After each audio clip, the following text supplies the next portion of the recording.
Kaya 1.5 billion daw ang pinondo o pinondo diyan sa confidential fund ni Remulla dahil dito sa mga high profiles na 'yon. Kaya sabi ni Senator Marcolita, hindi sapat yung pangangatwiran ninyo. Hindi niyo pwedeng i-justify na kaya tumaas up to 800% 2025 budget yung sa DOJ because of high profile cases. Dahil yung pondo na yan, hindi naman natin alam na magkakaroon ng pagbubukelya etong si Zaldico na si Bangag Jr. ang punot dulo at si Tambaluslos. 'Di ba sa flood control na yan? So iginigiit mga palangga, iginigiit ni Gatchalian kasi nga dahil nga ito daw ay may mga dapat silang asikasuhin na mga high profiles like Pogo, monitoring, missing sa bungeros, at kung ano-ano pang mga pagdadahilan. Alam nyo, kung naalala ninyo mga kababayan, ang aking expose, 1.5 billion, we're talking DOJ pa lang. Okay? Yung tungkol sa pagpapakidnap kay PRRD. Naalala nyo yon? Na ang ICC officials ay pumunta sa Pilipinas. I think that was 2024 na expose natin. Pumunta sa Pilipinas at nakipag-usap sa DOJ, pasikreto. Pinakita ko sa inyo yung I think 4 na personalidad at 4 na 2 pala na calling cards. Okay, na ibinigay mismo ng ICC official sa DOJ. Ang nagbigay sa atin ng impormasyon na yon, galing din mismo sa DOJ yon. So ang question natin, kaya ba tinaasan o tumaas ng 800% ang budget ng DOJ, mga kababayan, noong 2025, dahil yun ba ang ginamit nila sa pagpapakidnap kay PRRD? Kasi hindi nila maipaliwanag ng sponsor na si Gatchalian kung bakit kailangan na 800% ang itinaas noong 2025. This year 2025. Imagine nyo yon mga kababayan. So kitang-kita ninyo na talagang pinlano nila ang pagpapakidnap kay Pangulong Duterte. Hindi nila maipaliwanag doon sa budget deliberation, sa budget hearing kanina. So malinaw pa sa sikat ng araw, talagang pinagplanuhan nila kung paano nila gastusin ang pera, ang confidential fund, para makipagsabuatan sa mga tiwali dyan sa ICC, mga kababayan. Paulit-ulit na pinapaliwanag, na tinatanong ni Senator Marcolita na, na project nyo ba na may ganito mga high-profile cases from 168 naging 1.5 billion? So nakikita nyo mga palangga, kung gaano talaga lapastanganin ng gobyernong ito ang pera ninyo. Wala pa yung 2556, yung 81 billion 81 billion na dineliver kay Bangag at kay Tambaluslos. Right? Nakita ninyo? So ngayon, talagang grabe. Sabi ko nga sa inyo, kailangan talaga matanggal na si Bangag. Okay? Kailangan matanggal na si Bangag dahil paulit-ulit na lang talagang bababuyin ang bayan ninyo. But hopefully, very soon, ako naman, di ako nawawalan ng pag-asa. Datigan mo, natataranta, natotorete na si Bangag. Ang dami na rin naman nagsasalita. Kahit yung mga Padre Damaso, hindi sila magsalita. Mas marami pa rin Pilipino mga nanindigan. Who knows? Anytime, baka bangungutin na si Bangag o, masalimukan siya sa pulburon. Diba? Hindi na siya makahinga. Ayaw niyo pang gumalaw. Recently, another budget deliberation, inapprove ng Senate ang 308.2 billion DILG budget for 2026. Sino ang nandiyan?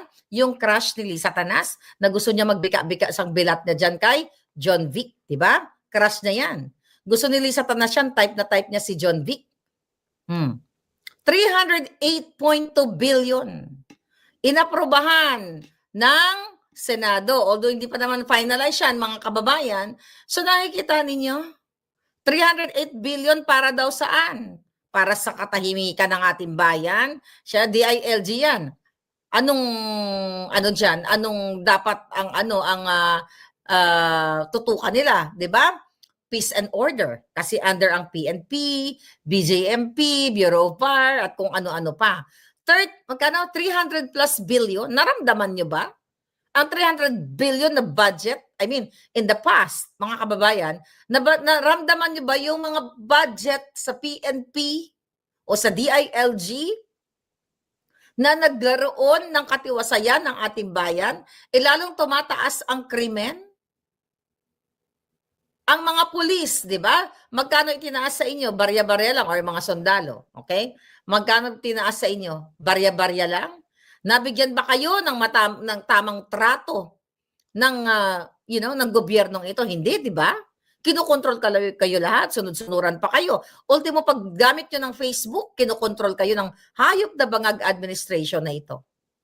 300 billion ang total, 300 plus for 2026, mga kababayan. So ano, saan napunta yung mga bilyon-bilyon na yan? Bakit hindi nyo maramdaman? Naramdaman nyo ba? Di ba hindi nyo naramdaman? Yeah.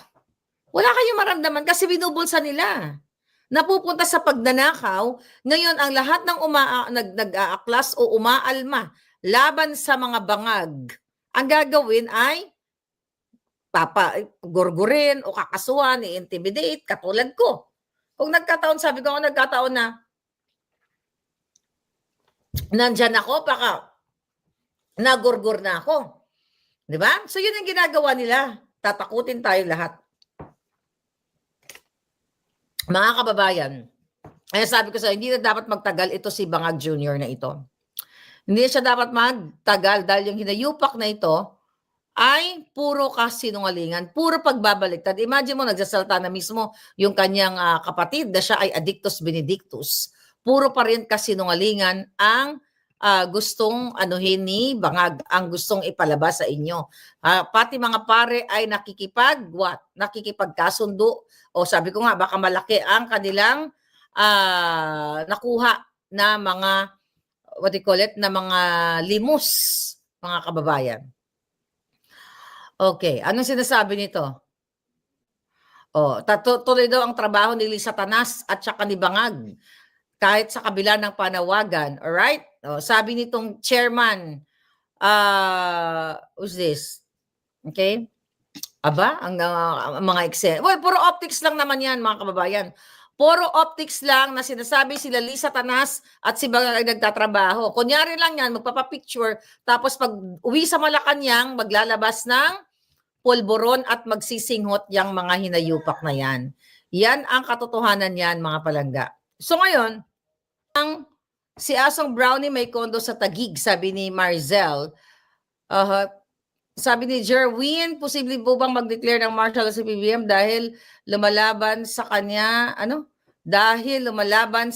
para buwaba sa pwesto. Possible, mga palangga, possible yon. Okay, buti binusisi ni Senator Marcoleta ang confidential fund ng DOJ. Alright?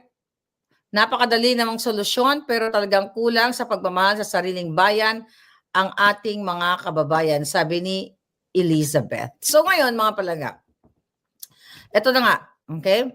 Ang pangyayari sa ating bayan. So ngayon, si Saldico ayaw nilang tigilan. Okay? Kailangan daw ipa-Interpol. Sabi ko nga, the reason why ayaw nila ngayon tantanan si Zaldico dahil binokelya si Bangag Jr. Kaya lahat na ng kadyutahan nila ay gagawin talaga ng Bangag administration na ito. So kaya wag din tayo tumigil. Kasi hindi sila tumitigil eh. Di ba? Itong ICI na to.